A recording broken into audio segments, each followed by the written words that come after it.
How long, Lord? Will you forget me forever? David didn't whisper this. He cried it out, raw and unpolished, into a silence that felt like abandonment. Maybe you recognize that ache, the hollow feeling of praying and hearing nothing back, of reading words that used to move you and feeling only distance. Here's what I need you to know. That struggle isn't a sign you're failing. It's not new.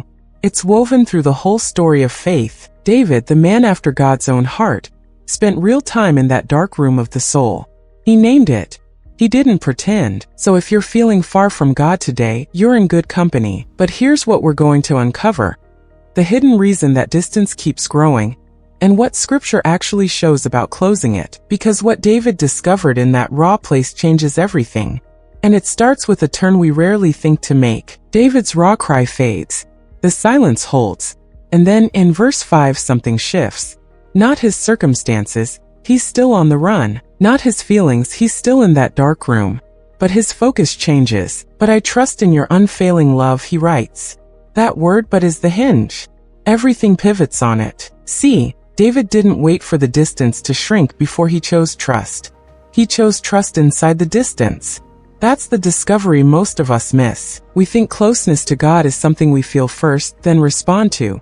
But David flips it. He responds first to what he already knows to be true about God. And the feeling follows. Your spiritual growth stalls when you measure distance by emotion instead of anchoring to character. David remembered. He pulled up the history of God's faithfulness. He didn't need a new sign. He needed to rehearse the evidence already given. And that deliberate recollection became the bridge out of his darkness. So here's the question you've probably never been asked. What if the distance you feel isn't a signal to wait, but an invitation to remember? So David doesn't wait to feel close again. He does something almost uncomfortable in its simplicity. He talks to himself. Not a prayer for rescue, a command. Why are you cast down, O my soul? He's not asking God. He's telling his own emotions to get in line. That's the turn.